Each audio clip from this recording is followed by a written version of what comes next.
What's up, everyone? Welcome to another week of What You're Missing. I apologize for my absence last week, and possibly it's been a while. It might have been also the week before that, although I think there was a show on Tuesday. But uh, those of you who follow me on Twitter and who read my blog and who know me in person, I guess, know that the dog that I've had for the last 12 and a half years or so passed away, and it was a very tumultuous kind of 2 weeks where I tried to take care of her and then mourned her loss. So I'll leave it at that. But that's why I was gone, and thank you for being patient and sticking with me. But just jump right into it. I live in California, and I live near San Francisco. And those of you who are familiar with the area know that Marin and the Marin Headlands are just north of San Francisco on the other side of the bay. And they also are known for their wine. But apparently, the district attorney there thought that in honor of, I think it's Domestic Violence Awareness Month, which is appropriate if that's the case, considering all of the stuff with the NFL. And he thought that he would do a buyback program similar to the Guns for Cash or whatever it is that people have done in the past with police departments over the country, and offer free ice cream for people to turn in their violent video games. I think this is ridiculously stupid, and I'm going to explain to you why. First off, he clearly doesn't understand video games. He also clearly has not read any of the data or reports about violent video games and their effects, or at very least relationship to crime and violent behavior.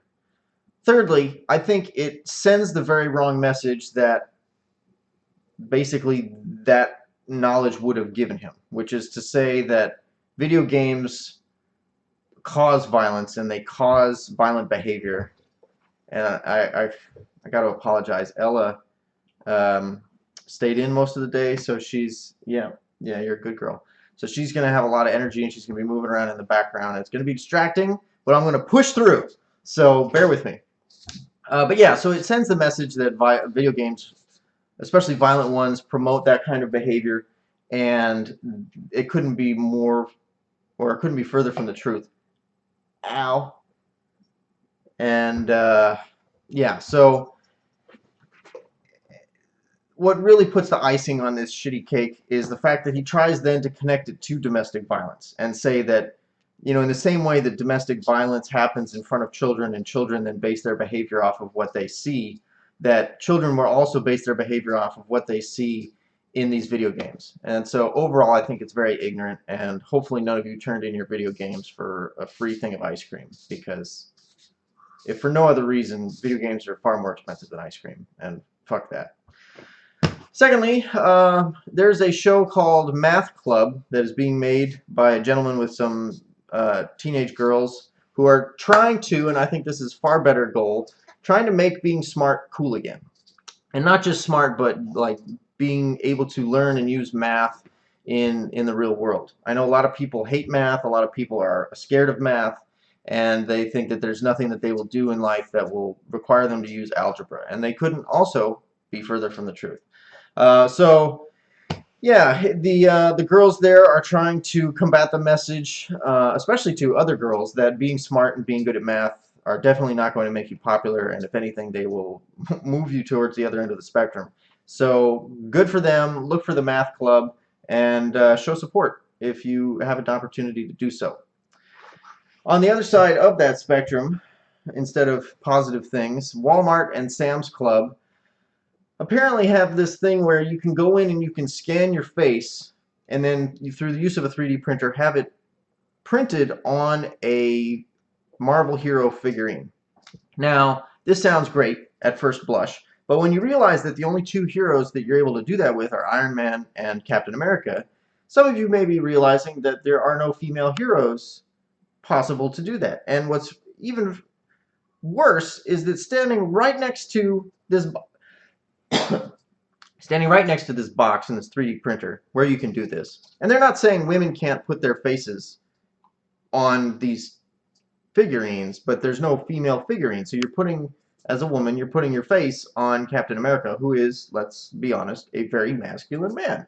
So obviously that's not really much of an appeal to women. And right next to this 3D printer where they have this going on is a figurine for Black Widow, who, as we all know, or maybe you don't know, a woman.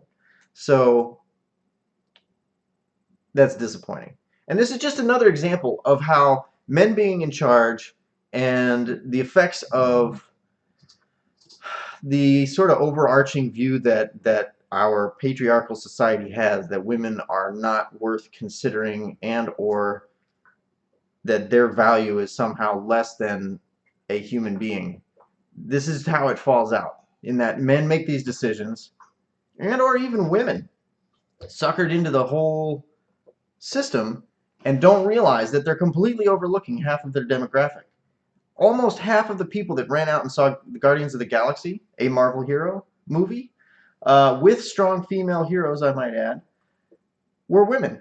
And so they're basically turning their back on half of their target demographic, and it's stupid. So, moving on from there, I guess constantly pointing out how women are being slighted and how the effects of misogyny in our society, at very least, if not the world, fall out and play themselves out. It goes, I guess it would be good to say that there's a way to combat this. And it's not by creating a nail polish that women can wear to prevent themselves from being raped, or help prevent, at least in some respect. But it's to start discussions like this, that to talk to your friends, to talk to specifically the men in your life, the older men, the middle-aged men, and if you really want to influence people and impact the world, talk to kids, talk to young men, talk to boys, and let them know, and sort of just have that conversation with them. Ask them, especially the younger they are, the more likely they're going to be, yes, to be able to say and agree with you that yes, women are human beings. Yes, they should be considered in business discussions and decisions. Yes, they should be a part of businesses and be paid the same amount as a man. And it isn't until, like, as you get, I don't want to get too much into this, I guess, because I could talk for a while. But this is about video games, so let's just stick with that. Moving on, but anyway, have the conversations with your friends, have the conversations with the men in your life, because the men are the ones that are sort of, they're the source, right? Talking to women, women know how they get treated, they know how they are slighted, they know how kind of where they fit in the world. And it's not going to be hard to have that conversation with a woman. It will be hard to have that conversation with a man, but it will be the more productive conversation, and it's the conversation that we should be having. So moving from that a little bit, the FBI apparently is looking into Sarkeesian's death threats. And while that's a great thing, because she reported them to the police, and the police then theoretically passed them on to the FBI, which is what they said, and what her comments alluded to, it's worth noting that, to go along with all that we've been discussing today, that it was a month ago that she started receiving these death threats.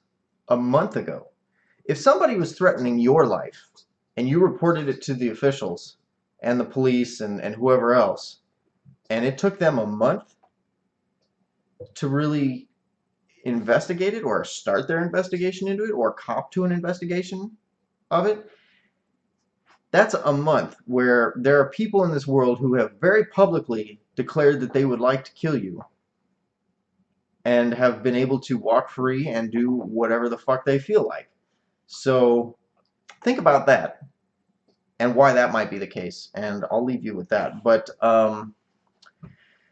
there's a, I didn't get her name because I don't want to give her video that much validity, but there's this woman, this older woman, conservative, part of the American Enterprise Institute. She posted a video on her response, and I guess her institute's response, to the claims that there is a lot of misogyny, basically in response to Anita Sarkeesian's video, claiming that women are used as backdrops and environmental effects and objects and sexual objects in video games. And so this woman, who never plays video games and who clearly doesn't know any video gamers,